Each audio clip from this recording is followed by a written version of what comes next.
어떤 장소에 이르자 한 무리의 귀신이 그를 만나러 오는 소리가 들리는 듯했다. 크리스천은 멈춰 서서 어떻게 하는 것이 가장 좋은 방법인지 깊이 생각하기 시작했다. 때로는 되돌아갈까 생각하기도 했다. 하지만 골짜기의 절반은 왔을 것이라고 다시 생각했고 이미 수많은 위험을 극복한 것을 기억했다. 그래서 되돌아가는 것이 앞으로 나아가는 것보다 더욱 위험하다는 결론을 내리고 앞으로 계속 나아가기로 결심했다. 귀신 무리들은 더욱 가까이 다가오는 것 같았다. 귀신 무리들이 그에게 거의 다가왔을 때 크리스천은 있는 힘을 다해 부르짖었다. 나는 주 여호와의 능력 안에서 걸어가겠나이다. 귀신 무리들은 도망쳤고 다시 나타나지 않았다. 나는 여기서 한 가지 사건을 빼놓을 수 없다. 나는 불쌍한 크리스천이 매우 당황하는 것을 보았다. 그는 자신의 음성조차 분별하지 못했다. 크리스천이 불길이 나오는 지옥의 입구를 막 지날 때 사악한 마귀 하나가 그의 뒤로 다가와서 그에게 부드럽게 올라타더니 하나님을 모독하는 심한 말들을 속삭였다. 크리스천은 참으로 이 말들이 자신의 마음속에서 나오는 것으로 생각했다. 자신이 그토록 사랑하는 분을 지금 모독하고 있다는 생각이 자신이 이전에 경험했던 어떤 것보다 그를 더욱 고통스럽게 했다. 그가 비방하지 않으려고 해도 소용이 없었다. 들리는 소리를 멈출 수도 없었고 비방하는 말들이 어디서 오는지도 분별할 수 없었다. 아무런 위로를 얻을 수 없는 상태에서 크리스천이 상당한 거리를 걸어갔을 때 자신보다 앞서서 가는 어떤 사람의 음성을 들은 것 같았다. 내가 사망의 음침한 골짜기로 다닐지라도 해를 두려워하지 않을 것은 주께서 나와 함께 하심이라. 크리스천은 매우 기뻐했는데 그 이유는 다음과 같다. 첫째, 자신과 같이 하나님을 두려워하는 어떤 이가 골짜기를 같이 걷고 있으며, 둘째, 비록 어둡고 음침한 상태일지라도 하나님께서 그들과 함께 계셨으니 나와도 함께하고 계시며 단지 이곳에 있는 장애물 때문에 하나님을 볼 수 없다는 것을 깨달았기 때문이다. 그리고 셋째, 그들을 따라잡아서 함께 갈 수 있으리라는 소망이 생겼기 때문이다. 그래서 크리스천은 계속 나아갔다. 그리고 앞서가고 있는 자를 불렀다. 그러나 그는 무슨 대답을 해야 할지 몰랐다. 왜냐하면 그는 자기 혼자만 이 길을 가고 있다고 생각했기 때문이다. 얼마 안 있어 동이 트기 시작했다. 그때 크리스천은 사망의 그늘을 아침으로 바꾸시고 라고 소리쳤다. 마침내 아침이 되었을 때 크리스천은 뒤를 돌아보았다. 다시 돌아가고 싶어서가 아니라 어두움에서 통과한 위험들을 밝은 햇살 가운데서 보기 위한 것이었다. 한쪽에 있는 도랑과 또 다른 쪽에 있는 수렁 사이에 있는 길이 얼마나 좁은지를 더 분명하게 볼 수 있었다. 또한 그는 구렁텅이 속에 있는 귀신, 사티르, 용을 보았다. 그러나 그것들은 날이 밝자 더는 따라올 수 없었기 때문에 상당히 멀리 떨어져 있었다. 성경에 기록된 대로 모든 것이 그에게 드러났다. 어두운 가운데서 은밀한 것을 드러내시며 죽음의 그늘을 광명한 대로 나오게 하시며 크리스천은 자신이 걸어온 고독한 길의 모든 위험에서 구원받은 것에 크게 감동했다. 얼마 전까지만 해도 그가 두려워했던 위험들이었지만 햇살이 그것들을 똑똑하게 볼 수 있게 만들었기 때문에 이제 크리스천은 그것들을 더욱 분명하게 보았다. 태양이 점점 떠오르는 것은 크리스천에게 또 하나의 은혜였다. 왜냐하면 지금까지 크리스천이 지나온 사망의 음침한 골짜기의 첫 번째 부분이 위험했다고 하나 앞으로 크리스천이 통과해야만 하는 사망의 음침한 골짜기의 두 번째 부분은 첫 번째보다 훨씬 위험하기 때문이었다. 크리스천이 서 있는 곳에서부터 골짜기 끝까지 이르는 길은 온통 덫과 올가미와 그물, 구덩이, 함정과 깊은 구멍, 비탈로 가득했다.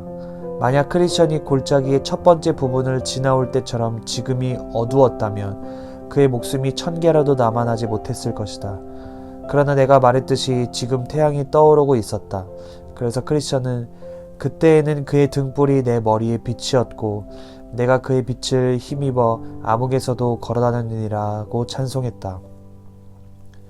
크리스천은 햇빛 가운데 골짜기의 끝에 이르렀다. 내가 꿈속에서 보니 골짜기의 끝에 피와 뼈와 재들이 널려 있었고 심지어 전에 이 길을 지나갔던 순례자의 몸이 갈기갈기 찢겨 있었다. 크리스천이 잠시 그 일을 생각하고 있을 때 나는 앞에 있는 동굴을 발견했다.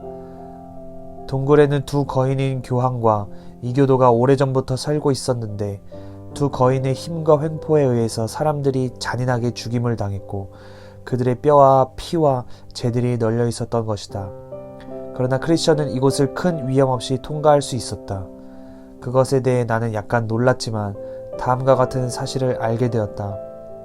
이교도는 이미 오래전에 죽었고 교황은 아직 살아있지만 늙었으며 젊은 날의 전투 때문에 관절이 굳어져 동굴 입구에 앉아있는 것 외에는 아무것도 할 수 없었다. 사람들에게 다가갈 수도 없어서 지나가는 순례자들을 비웃고 자신의 손톱을 물어뜯을 뿐이었다. 나는 크리스천이 이 길을 계속 걸어가는 것을 보았다. 동굴 입구에 앉아있던 늙은 교황을 보고서 크리스천은 자신이 생각하는 것을 말할 수가 없었다. 딱히 늙은이가 크리스천에게 달려들지는 못했으나 크리스천을 향해 너희는 보다 많은 사람이 불태워져서 죽기 전까지는 결코 고치지 않을 것이다 라고 말했기 때문이다. 그러나 크리스천은 평안한 마음으로 침착하게 그 앞을 지나갔고 아무 해도 입지 않았다. 크리스천은 찬송을 불렀다. 오 세상에, 여기서 만난 모든 재난에서 보존받다니 나를 구원하신 손길 위에 축복이 있기를. 내가 골짜기에 있는 동안 나를 둘러싼 어둠 속의 위험들, 귀신무리들, 지옥, 죄, 그리고 내 길에 놓여있던 함정과 구덩이와 덫과 그물들, 나를 잡고 곤란에 빠뜨리고 던지려 했던 무익함과 어리석음들. 그러나 나는 이렇게 살아있으니 예수께 면류관을 드리세. 50일 신앙성벽 쌓기 23번째 시간, 오늘의 주제는 사망의 음침한 골짜기 두 번째 시간입니다. 크리스천이 지옥의 입구를 조심스럽게 지나서 사망의 음침한 골짜기의 한 장소에 이르렀는데 마귀떼가 크리스천을 쫓아오는 것과 같은 소리를 듣게 됩니다. 크리스천은 돌아가야 할 것인가 아니면 앞으로 나아가야 하는가에 대해서 잠시 고민하였습니다. 그러나 이미 골짜기의 중간 부분을 지났다는 생각과 그동안의 수많은 위험들을 잘 극복한 것을 생각하였습니다. 그리고 뒤로 돌아가는 것이 앞으로 나아가는 것보다 훨씬 더 위험할 수 있다는 생각으로 계속 나아가기로 결심하였습니다. 주께서 함께 하신다는 확신은 결심을 낳았습니다. 이러한 결심은 마음을 강하게 하여 어려움을 극복하는 데 도움을 줍니다. 그러나 귀신 무리들은 점점 더 그에게 가까이 다가오는 것을 느낍니다. 크리스천은 하나님의 말씀을 외쳤고 귀신 무리들은 모두 도망쳤습니다. 그런데 지옥의 문 입구에서부터 마귀 하나가 뒤를 쫓아옵니다. 귀신 무리들이 하나님을 모독하는 말들을 크리스천의 귀에 속삭였기 때문에 마치 자신이 하나님을 모독하고 있다는 생각이 들게 됩니다. 크리스천은 자신이 하나님을 모독하고 있다는 생각에 괴로워서 어떻게 할 수가 없었습니다. 이 장면은 고난과 어려움 가운데 있는 성도들을 유혹하는 마귀의 역사를 묘사합니다. 귀신 무리들은 순례의 길을 포기하고 되돌아가게 하기 위해 두려움의 방법을 가지고 일을 하는데 끈질기게 부지런히 일하여서 성도로 완전히 낙심에 빠지게 합니다. 더욱이 마귀는 크리스천의 생각을 지배하려고 하며 나쁜 상상력을 가지게 해서 온통 혼동에 빠뜨리는 일을 하게 됩니다. 예를 들어 마귀는 가룟 유다에게 예수님을 팔려는 생각을 집어넣었습니다. 결국 가룟 유다는 그 생각에 지배되어 예수님을 팔려고 도모하였고 결국 예수님을 팔았습니다. 마귀는 우리 마음에 죄성이 있다는 것을 잘 알고 있습니다. 크리스천의 생각을 지배하게 되면 그의 죄성이 자연적으로 유혹을 받아 죄에 빠지게 된다는 것을 잘 알고 있기 때문에 크리스천의 생각을 지배하기 위해 계속 뒤를 따라오면서 속삭였던 것입니다. 마귀의 이러한 유혹을 이길 수 있는 수단은 강력한 말씀으로 저항하여 생각을 지배하지 못하게 하는 것입니다. 사망의 음침한 골짜기 마지막 부분인 교황과 이교도의 묘사는 교황주의와 이교도에 의한 핍박을 설명하고 있습니다. 좋은 번역은 청교도들 중에서도 상당한 핍박을 받은 목회자입니다.